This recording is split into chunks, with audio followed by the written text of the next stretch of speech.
Luka Maksimović oziroma njegov izmišljeni lik Ljubiša Preletačević-Beli se je na predsedniških volitvah v Srbiji uvrstil na 3. mesto in dobil skoraj 10%.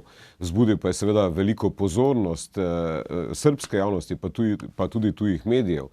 Beli je namreč parodija na srbsko politično realnost, med drugim je v nastopih jasno obljubljal, da bi, ko bi bil predsednik, kradel, da bo dajal tudi ljudem. Suština cele priče je da vi konačno imate, mole se gosti ispred šatora. Suština da konačno imate za koga da glasate, ljudi. 30 godina iste glave, svi po 60, 70 godina, 50 godina. Prošlo je njihovo vreme. Došao je Beli, ljudi. Mlad, jak, lud, hoće da obori, hoće da pomogne, hoće da ukrade, a hoće i da da. To je suština. To je suština. Ponovno pozdravljeni zdaj.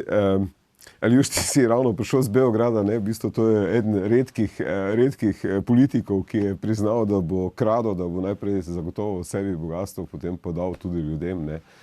Kot izmišljen lik, ki je pravzaprav na nek način obračun z srbsko politiko. Zanimivo je, da je svojem rodnem mesto, ne, mislim, da na lanskih lokalnih volitvah dobil za to stranko Sarma, kot se imenuje, ne, oziroma Sarmo probal nisi, ne, v bistvu, kot imenuje to njegovo stranko, da je dobil, mislim, da 12 svetnikov v občinskem svetu, kar je skoraj malo manj kot 21% je dobro. 21%, ne. Zdaj, ti si ravno prišel z Beograda, pa mogoče kakšne vtise imaš o tem?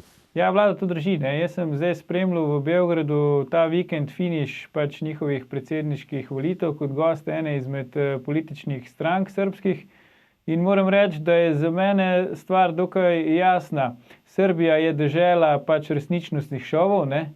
Imajo jih toliko, da morajo pač slovenske te silikonske starlete uvažati, da v njih igrajo, ne, in to tiste, ki so pri nas praviloma prve izpadle. In tale Beli je nekako prinesel ta resničnostni šov tudi v politiko, ne. Mi moramo vedeti, da pač ljudje v Srbiji v povprečju živijo slabo. Sicer v Beogradu tega ni čutiti, ne, na teh glavnih ulicah, promenadah, na Terazijah, na ulici Knez Mihajlova, ampak če gre že 2 ulici stran, pač ljudje na cesti prosijo ne več za denar, ampak že za kruh in mleko, nažalost, ne.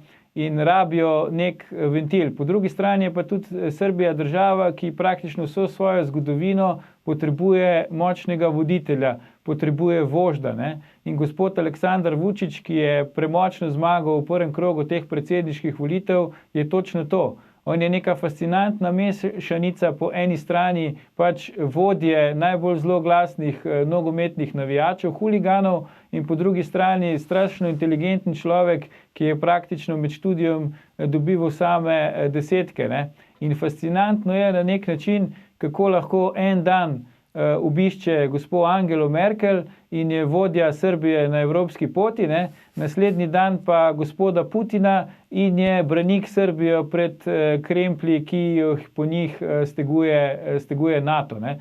Tako da jaz mislim, da so te volitve pač bile en velik korak k okrepitvi te oblasti v Srbiji v rokah enega človeka. Na nek način zdaj Srbija paradoksalno začenja spominjati na Črnogoro, ne, verjetno se bo Sebastian strinjal, ker tudi ten človek obvladuje vse vzvode moči in zanimivo bo spremljati, ali se bodo ti vzorci, ki recimo v Srbiji očitno dajo rezultate, začeli pojavljati še bolj močno tudi v Sloveniji na naših prihodnjih volitvah. Ja, ker osebe, ki smo jih omenjali v prejšnjem prispevku, nekako vlečejo in korenine in še kaj drugega iz tistih krajev.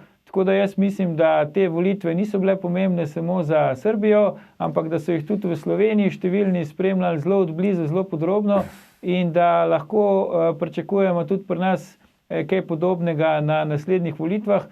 Konec koncev pa smo mi že imeli gospoda Šterna, ne, ki je tudi na nek način bil kot izmišljen lik kandidat za predsednika republike, tako da malo zaslug za Belega si mogoče tudi mi lahko Zdaj, ko si govoril o Vučiću, ne, v bistvu zdaj zanimivo, da ga en protikandidat ga je okarakteriziral takole, ne, dela eno, misli drugo, govori pa tretje, ampak če se ustavimo na tem fenomenu Ljubiša Preletačeviča Belega, ki je dobil 3. mesto. Danes je, kljub temu, da je pravzaprav dobil nekaj več kot 9% glasov, je rekel, snoči rekel, da je dobil 67% in je zahteval danes zjutraj. Je rekel, da je Danjak poročal, da je zmagal. Da je Danjak poročal, da je zmagal in v bistvu on je oblečen v belo, malo spominja na Tita, ima recimo zlato uro, neke fake prstane. Njegov Vlado, kot zanimivost, mogoče za gledalce, če malo slabše poznajo, njegov glavni pomočnik je nekdo, ki ima vzdevek privesek. Ja. In je dal zdaj izjavo, da zdaj bo on privesek predsednika države,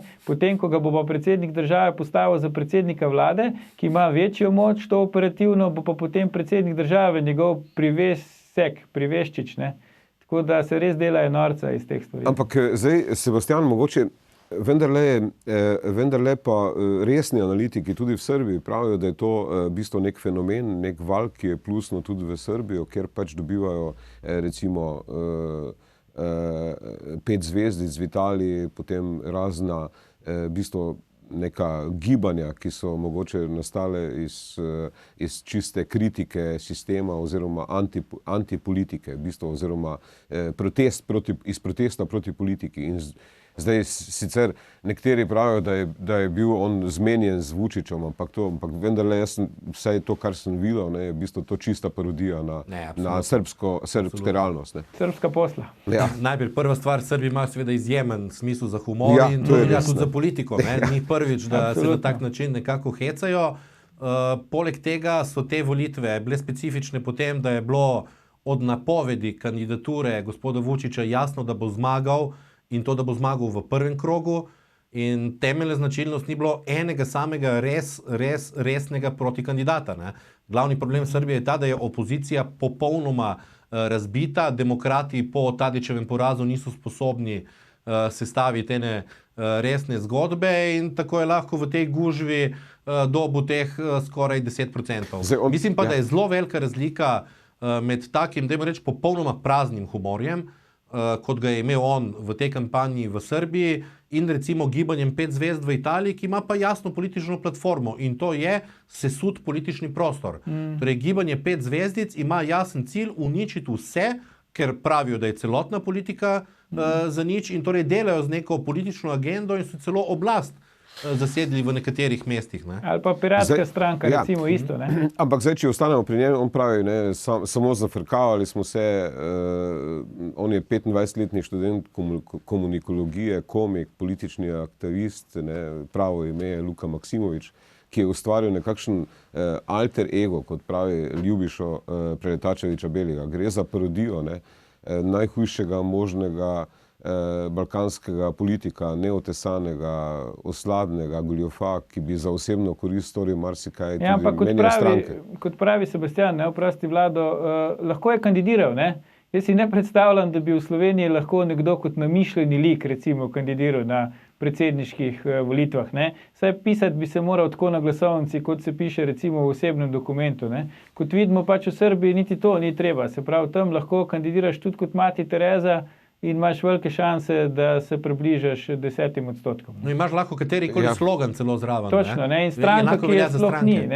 Se pravi, Sarmo probo nisi je pač turbo folk hit, ampak stranka to ni. Ja, ampak vendarle misliš, Sebastian, da je možno, da se v Sloveniji pojavi kaj takega, ali to v bistvu vendarle... V vsaki državi se lahko pojavi kaj takega, ko je politični prostor v krizi. Torej, ljudje so nezadovoljni s politiko nasploh, ne samo s tem ali onim v politiki, in je popolnoma vedno je nek odprt prostor, ki omogoči nekomu, da doseže nek procent. Zdaj vprašanje je bolj, kaj bi s tem dosegli. V Italiji recimo gibanje 5 zvezdic je doseglo vsaj kolaps političnega prostora, ker je zožal možnost leve ali pa desne koalicije, ker čim imaš več kot 25%, in praviš, ne grem v nobeno vlado, ker je treba uničiti vse obstoječe politike, si dejansko zožil manevrski prostor za kakršnokoli programsko večino. Zdaj, zadnji tak politik, mislim, ki je bil v Sloveniji, je bil Ivan Krambergen, ampak vemo, kako je končal. V bistvu zdaj neke podobnosti sicer ni z Preletačevičem, ki je pač se vozil v kočiji po Mladenovcu volivcem pa za glasove obljubljal denar in službe in tudi, kot si rekel ti, Aljuš, prej svojega tega, bi rekel, pomočnika, ali kakorkoli ga imenujemo, mu je obljubil, da bo njegov šofer in te zadeve. Ja, absolutno, ne, Vlado, samo, veš, pač vedelo se je že vnaprej, tako kot je Sebastian rekel, da praktično nič ali nihče ne more ogroziti zmage gospoda Vučića, ne. Tako da vprašanje, kaj bi se z Belim dogajalo, če bi recimo njegove delnice... Če bi bila resna tekma, ja. Ja, če bi bila resna tekma, če bi njegove delnice pač bolje kotirale, ne. Ker Srbija, čeprav je pač evropska država in na poti v EU, recimo, je pač tu država, kjer se točno ve, kdo v državi je nedotakljiv, na rekovajih, in tale Beli med te gotovo ne spada, ne. Tako da, če bi mislili, da je on neka resna grožnja, bi verjetno tudi, pa mu tega nikakor ne želim, da ne bo nesporazuma, bolj strahom mora on iti v to kampanjo, kakor je šel v resnici. Ne? Misliš, da je bistvo, da bo nadaljeval s tem in pač ustanovil politično stranko Sebastian? Jaz mislim, da res ne. Torej, on je komik in se bo hecal do konca, še naprej in žive od tega. V končni fazi lahko živi, kot je rekel Ljuš, od političnega realitija. Ja, Jaz sem delal dol kampanjo leta 2012 in se spomnim takrat ene druge ekipe, in sicer sta bila fant pa punca, ki sta se včlanila v vse stranke in v vsaki govorila o kulturnem programu. Iz tega so naredili celo en performance, ki so ga tudi v Ljubljani takrat predvajali. Ne? Tako da takih primerov humorja v povezavi s politiko je na Balkanu ogromno. Ne? Dobro. Ostanemo pri tem. Zdaj Ljubiša Preletačević je vsej povedal v bistvu, da bo seveda kradel najprej za sebe, ampak da bo dal tudi ljudem v stilu nekdanjega maršala Tita. Seveda se vama zahvaljujem za sodelovanje v nocojšnji oddaji VV Faktor. Vam, spoštovane gledalke, hvala za pozornost. Saj veste, resnica boli, komentarji še bolj in ni vseeno, kdo kaj reče.